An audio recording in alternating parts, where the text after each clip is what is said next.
peste negra fue una devastadora epidemia mundial de peste bubónica que azotó Europa y Asia a mediados del siglo XIV.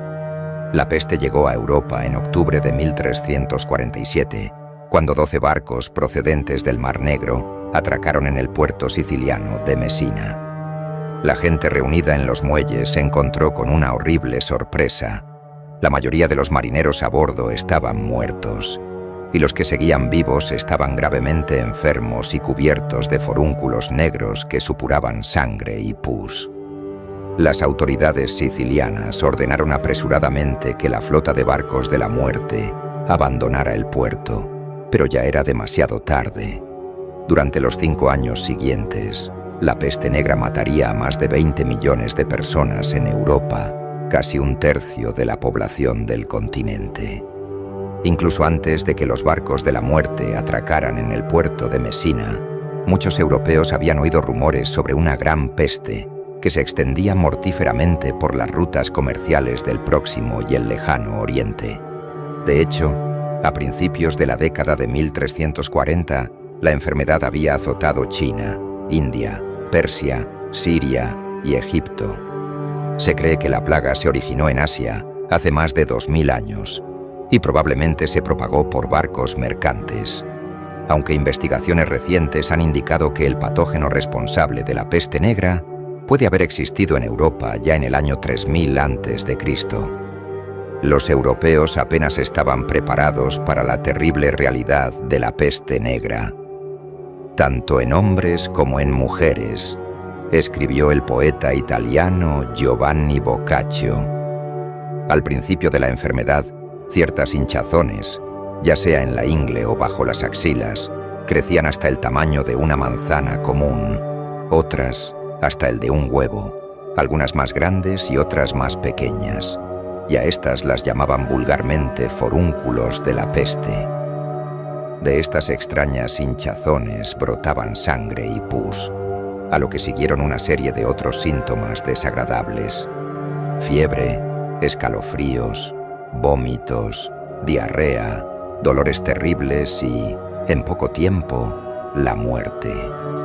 La peste bubónica ataca el sistema linfático, causando inflamación de los ganglios linfáticos.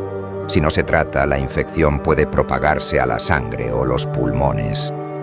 La peste negra era terriblemente contagiosa e indiscriminadamente.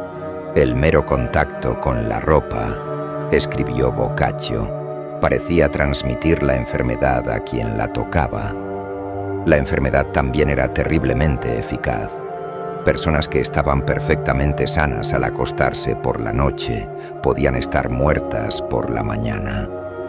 Hoy en día, los científicos comprenden que la peste negra, ahora conocida como peste, se propaga por un bacilo llamado Yersinia pestis, germen descubierto por el biólogo francés Alexandre Yersin a finales del siglo XIX.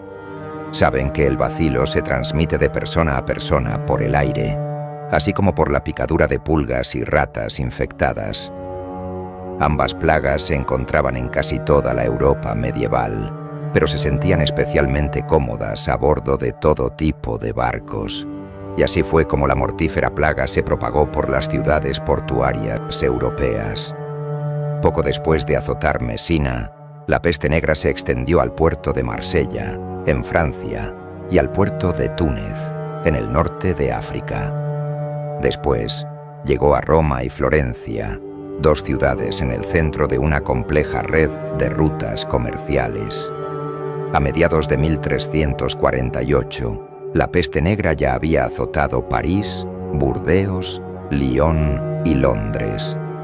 Hoy en día, esta sombría secuencia de acontecimientos resulta aterradora, pero comprensible.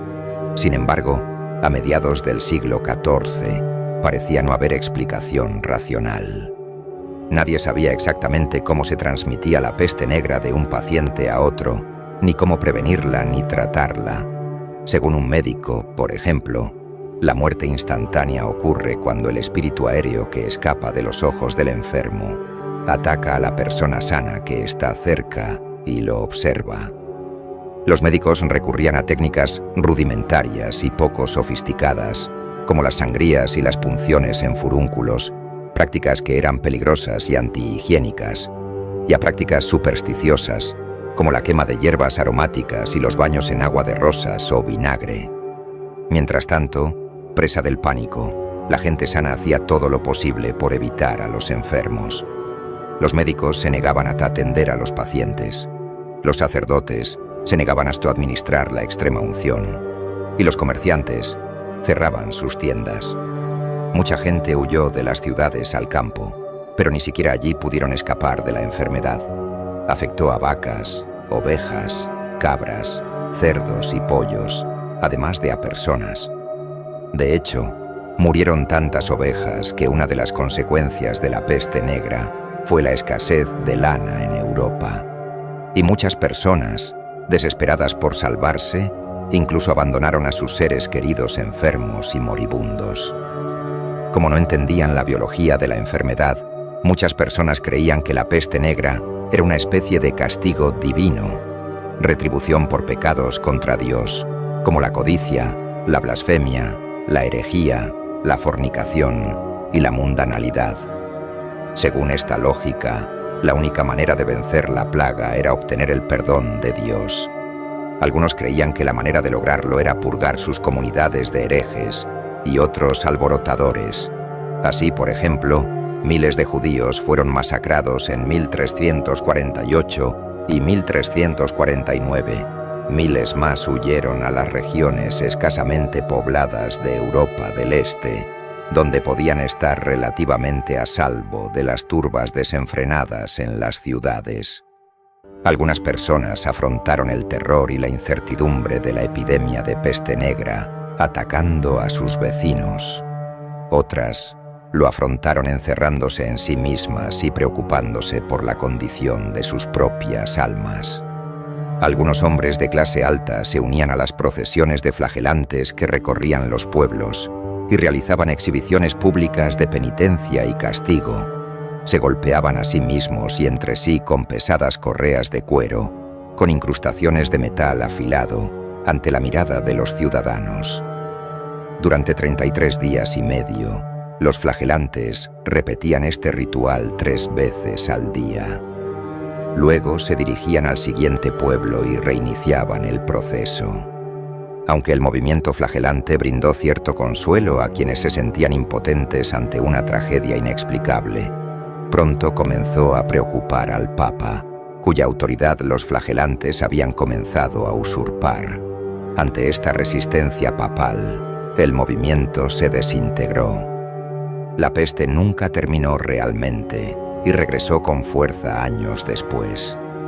Pero las autoridades de la ciudad portuaria de Ragusa lograron frenar su propagación manteniendo a los marineros que llegaban aislados hasta que se comprobó que no portaban la enfermedad, creando un distanciamiento social que dependía del aislamiento para frenar la propagación.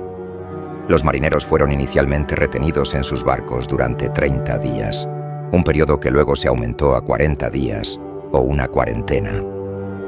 Ahora, la pregunta del millón: ¿existe la peste negra hoy en día? La verdad es que la epidemia de peste negra había llegado a su fin a principios de la década de 1350, pero reapareció cada pocas generaciones durante siglos.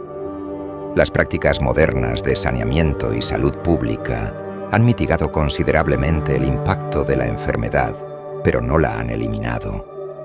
Si bien existen antibióticos para tratar la peste negra, según la Organización Mundial de la Salud, todavía se producen entre 1.000 y 3.000 casos de peste al año. Comenta qué otras historias quieres que sean contadas. Dale me gusta, suscríbete y activa la campanita de notificaciones para que te enteres cuando se suba un nuevo video.